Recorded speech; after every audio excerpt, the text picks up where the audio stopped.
Good morning, everyone. This morning we are joined by Jerry Lotz of CostSeg. Good morning, Jerry. Good morning, Sandy. Thank you. Great. Well, before we move on with Jerry, I want to talk about a few things that's happening on the federal side. First off, on Monday, I attended the quarterly IRS meeting for the CPE sponsors.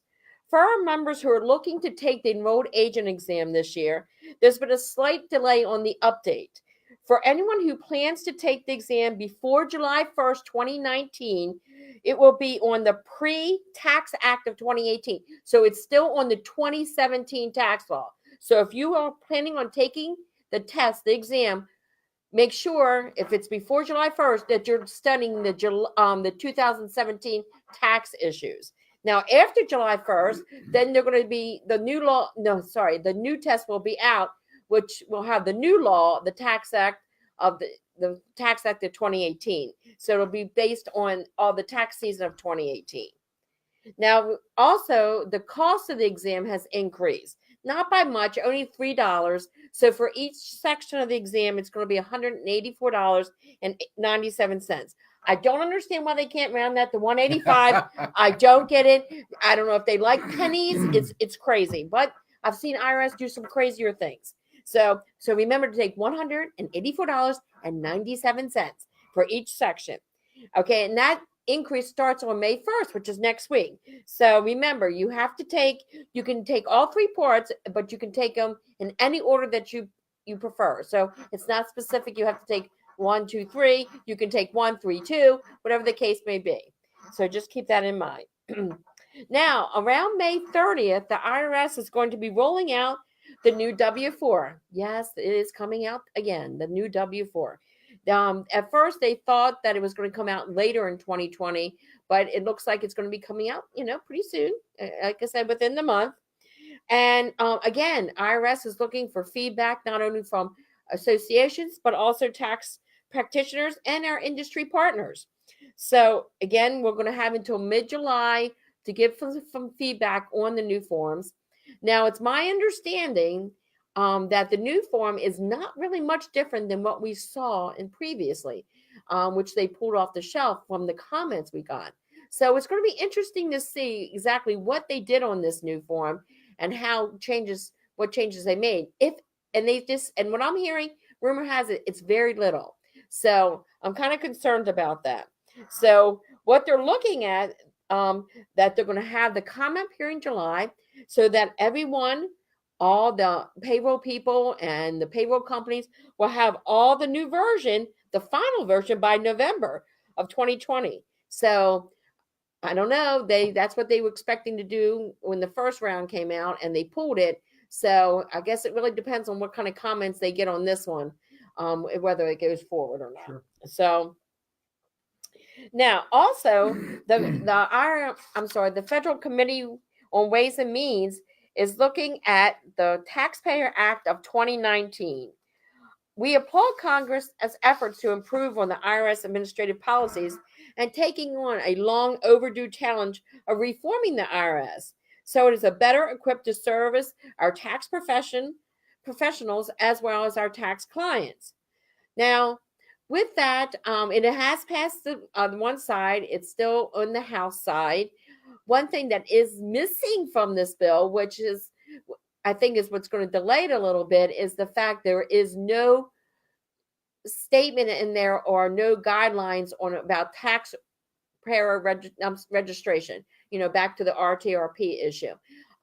This really just talks about cybersecurity, about tax returns being paid or being prepared by your box providers. So it's a $98 act. So it's a pretty hefty reading. So, but if you get Keplinger came out early last week with a nice 20-page summary of the act. So if you get that service, you might want to take a look at that and read up on that. So, because again, I think that's going to take effect if it passes pretty quickly. So that brings you up to date on the federal issues. I now want to bring in Jerry. Good morning, Jerry. Good morning, Sandy, and MSATP partners out there. It's a pleasure to be here as a corporate sponsor again this year. Yes. This is I think, going into our third year of working closely with the group. And I've really enjoyed meeting a lot of the members over the course of time and look forward to getting to know them even better this year.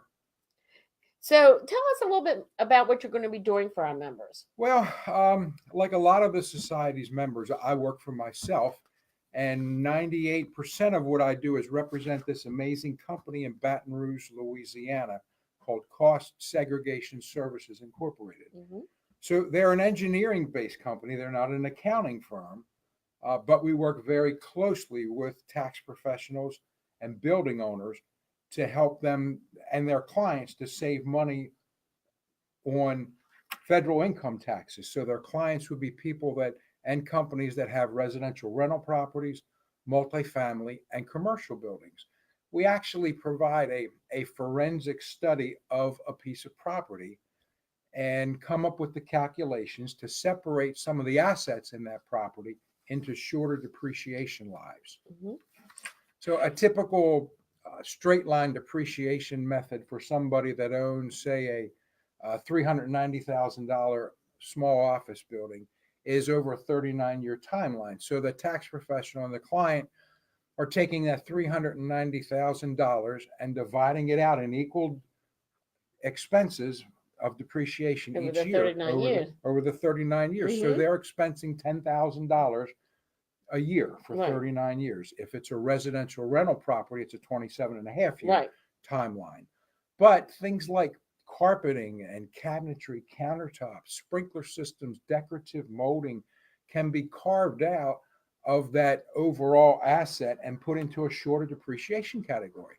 Things like sidewalks and paving and landscaping can be put into a 15-year category. So what we've done in that $390,000 property is maybe found and identified $90,000 worth of assets that can be accelerated Right. and depreciated more quickly. So just like all of us, when we make our collect our income, the more deductions we have to offset the amount of income we make, Right. the less federal taxes we pay. Exactly. And the same with building owners. The more deductions that they have to offset the income, less federal taxes that they pay. Yes, that's great. Now, how did CostSeg come about? Well, it's really kind of evolved over the decades, but probably most prominently, it was really put on the map back in the late 90s. There were a few stellar landmark court cases, and probably the most well-known is American Hospital Corporation of America was in a case against the IRS, and the attorney that defended Hospital Corporation of America and won the case actually commissioned a guy after the victory, a guy named Jim Shreve. Jim Shreve is the president of CSSI, Okay. a company for whom I work. And Jim was called on to develop a lot of the formal protocol that's involved in today's IRS sanctioned cost segregation studies. Right. Now, this whole process, it sounds like it's relatively little known about from taxpayers or tax preparers. So can you expand on that? And Well, yeah, early on, the process was kind of reserved for the larger properties, mega Oh, million okay. dollar properties. But now, with experience in technologies, there's companies out there like CSSI that are finding very positive return on investment for properties valued as low as $225,000. now I'm going to deviate a little bit from the Sure. Yeah. from the script a little bit. Now through this process, I have a client that has this building, and now how long would the process? So if I get a hold of you and say I have this building, what is the time period of the process? Okay. So you would contact me, say you've got a client that's got a building, say they just bought the building. Okay. I would ask for a little bit of information about the building. Maybe there was a real estate appraisal that was done on the Okay. building. I'd get a real estate appraisal and send that information along with the cost of the building to home office. 3 or 4 days, they would come back with what's called a pre-analysis. Oh, That okay. would give us an estimate of tax savings and our cost to do that project. Okay. Once the client engages us and says, yes, I like what I see, let's go ahead and do it, They complete that engagement letter. We collect half of the cost of the project up front Okay. and then go to work collecting any architectural drawings, any Oh. other evidences of work that might have been done in that project. So once we've got, the appraisals, the engagement letter, the architectural drawings on the property, all that information goes to our engineers and analysts in Louisiana. Then somebody actually goes to the property Mm-hmm. and takes hundreds of pictures of every little nook and cranny that's in that property. And for a local property, that typically would be me. So Okay. it's a real good opportunity for me to get to know oftentimes the owner of the property a little bit better, and kind of walking around and taking pictures and asking some questions. You never know what you find out in a little impromptu interview about a Sure. particular property. Once my photos get uploaded along with my site visit documentation that I complete, once that all is in our offices in Baton Rouge, then that project goes into the engineering phase. Okay. That engineering phase takes anywhere from 4 to 6 weeks. Okay. And a number of folks in our office actually touch that project. It's not just one person that is assigned and that's all. There are constantly checks and counter checks and counterbalances that are done before that final report is released. Right. So the best thing to do for our clients, if we have a client like this, is to be proactive and not wait till the week before the tax due. Absolutely. This is not one of those things that you can do quick out off the shelf. No, great thing to bring up, Sandy. Thank Okay. you. Okay. Now, this sounds a little bit new, maybe not, because it does sound like it's been around for a little while, but I don't see many of our members doing it. Why do you think they shy away from it? Well, there's a few reasons why people would shy away from it. A couple reasons are valid, but largely misconceptions Okay. that are out there.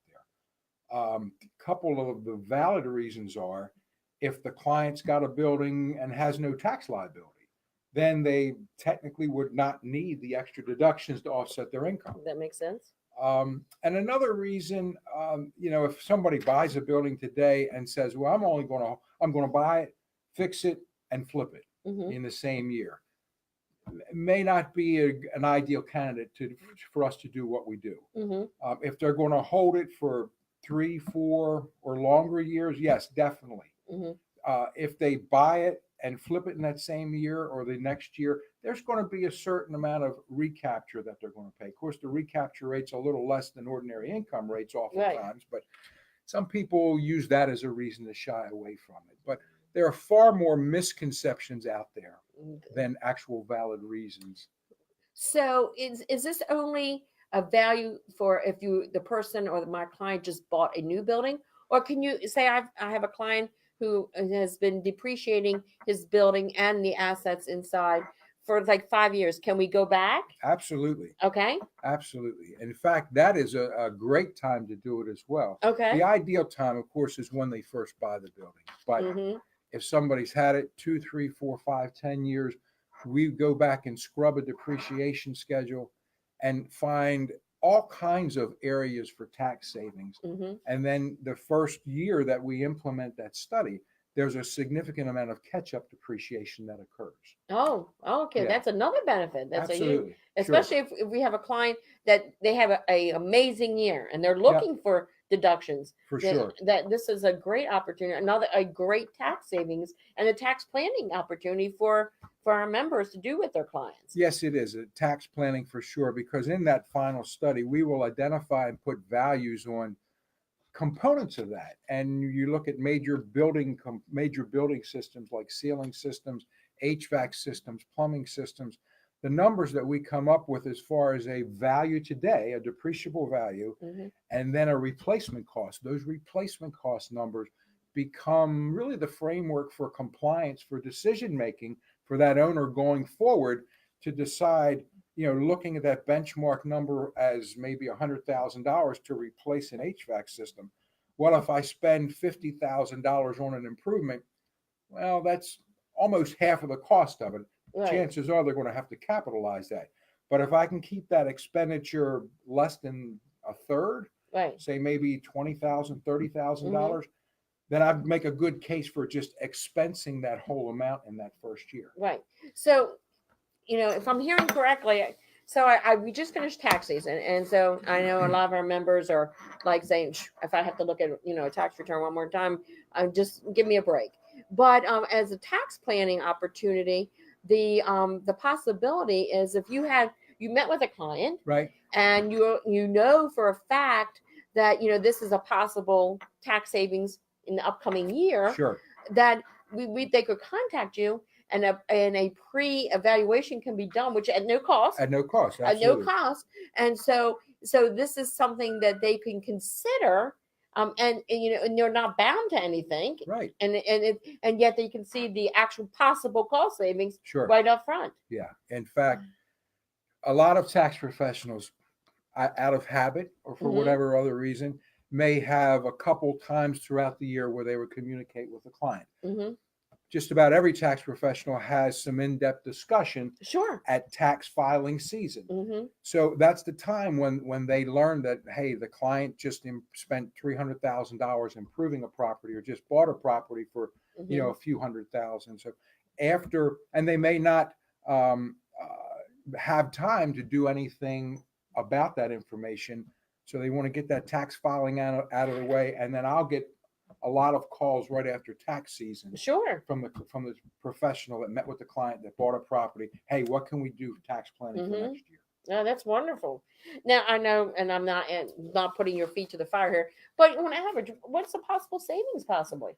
Well, as a rule, we say that typical savings for every $1 million worth of a property's value, we can find anywhere from $30,000 to $80,000, $90,000 in Wow, federal income tax savings. That's wonderful. Sure, and it ranges all over the place. Mhm.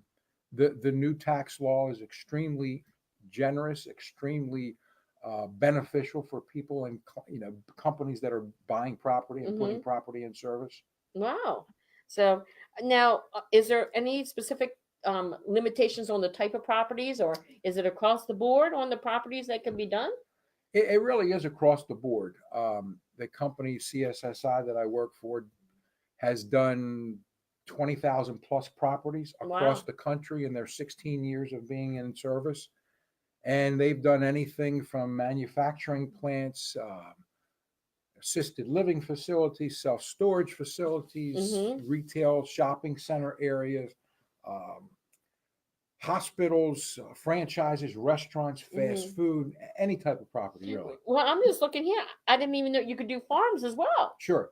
So it's not limited to. I mean, it could be agricultural as well. Could be, yeah, farm operations on land. Of course, Mhm. the land wouldn't be No, depreciable, of course. but the buildings and the garages and whatever's in that farm would fall into those categories. Mm-hmm. So Absolutely. have you stepped in any cow pies? No, no. Almost got in some chicken do, but no cow pie. Yes, that's a Carroll County joke. That's there. right. That's right. So how, on average, how much does a study cost? Yeah, they really range all over the place.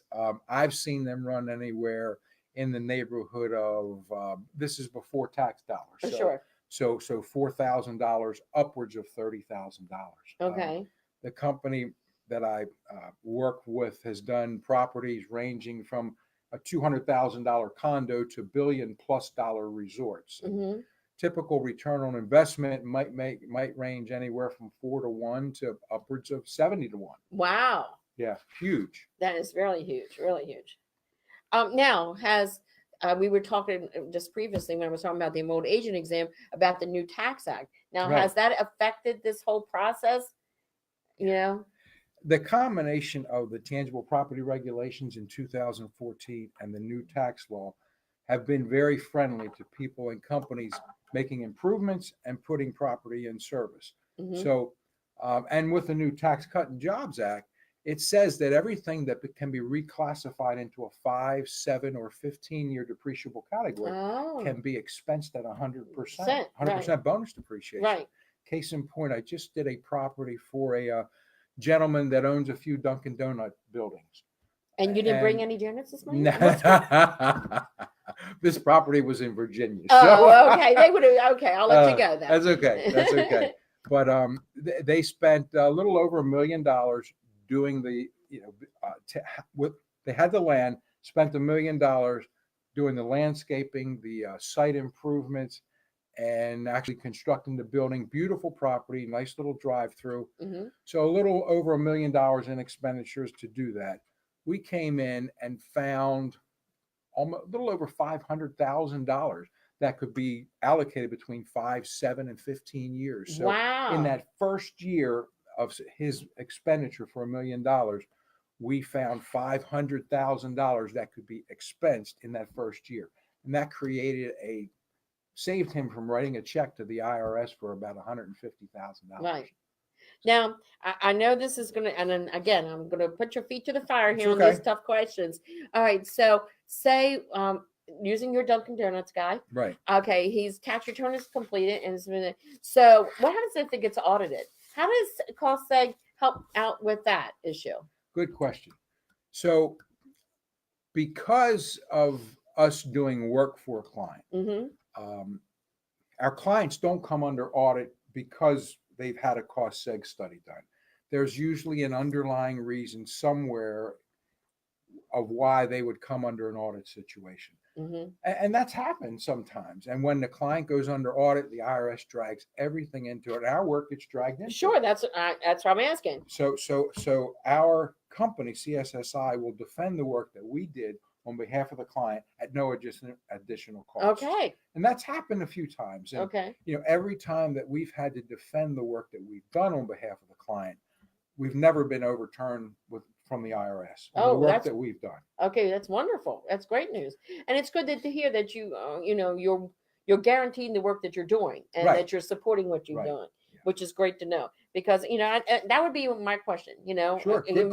Because this is pretty aggressive. Let's be faced, and it's aggressive, and we want to make sure that what I'm doing is it's not going to flag, as they say. We're not going to flag anything. Yeah. So. And that's one of the big misconceptions too. People think, well, gosh, if I do this or change an accounting method, it's going to trigger an audit. Mm-hmm. Doing a CostSeg study in and of itself is not going to trigger an audit. Okay. So. Okay, that's good to know. And I said so. I mean, I think we're up to date here. Sure. Yeah. So, is any final thoughts or? Let us, if you've got a client that's Okay. got property or made significant improvements in a property, let us scrub a depreciation schedule. The IRS, one of their codes says that it's mandatory really to scrub a depreciation schedule. And if they find assets, if they go back for whatever reason, Mm-hmm. find assets that haven't been properly categorized, Mm-hmm. expense versus capitalized, Right. they can go back and deny that tax professional or the client from continuing to depreciate that item. Oh. So it's paramount to go back and scrub depreciation schedules. And that's what we do all day long as part of our pre-analysis. Right. So we'll scrub the schedule free of charge, Mm-hmm. come back with an estimate for tax savings, and it also give our cost. And then it's up to the client and the tax preparer as to whether they feel the need to, whether they need the tax savings, Mm-hmm. whether they want to go through and pursue it. Well, I'll just end with one final question. So we're in Maryland. Your Sure. company's in Baton Rouge. You stated. Right. So if I've decided to do this, will you be my point of contact? Continues through the whole process. Great question. Sure, I am not geographically bound. Okay. So if I've got a relationship with you, you're a tax preparer.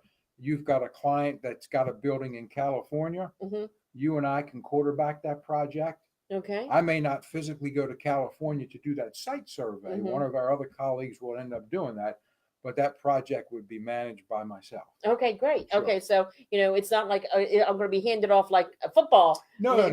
Through each process. You were going to be Right. carrying me through. That's great. Yeah. That's one of the wonderful things that as a society with many, many members that we prize ourselves on because we have these connections and our members are very comfortable when they know they're working with the same person all the time. Sure. And that they know that we're supporting that. So that's a great thing. So that's great to know.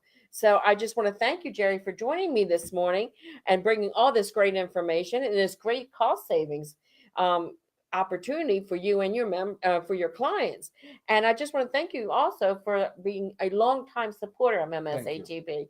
I know we've had many years together. Yeah. And I always enjoy our lunches. Absolutely. I'm telling you, that is the biggest sandwich I ever saw was that day. Good. That was fun. Yes, that was wonderful. And thank you again for that. And thank you for being again part of our little community. Thank you so much. Thank you to you and your staff and the members. And I look forward to getting to see and a lot of old friends right now. After a few years, they've become old friends and meeting a lot of new ones on the CE circuit this year. Right. And our convention coming up. Yes. Just a month away. Yes. So I just want to remind everyone, just as Jerry has stated, that we have many course offerings coming up, and you should be seeing all the listing in your education catalog that you'll be getting in the mail maybe today. So it's a beautiful cover. And it announces our 60th anniversary. So please take a moment and look through the catalog.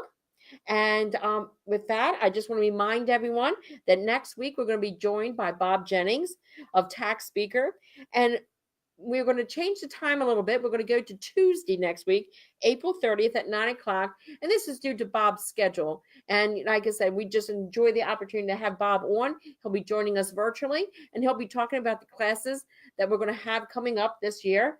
Bob always does an amazing job. And actually, we're doing a brand new class down in Ocean City during the convention called the Retirement Planning Guide.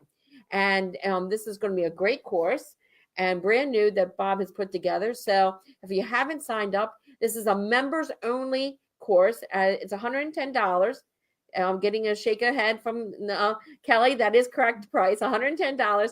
So it will be in Ocean City. So make sure you come down, have fun, help celebrate the 60th anniversary, and get some education while you're doing it. Great way to do it. There you go. There you go.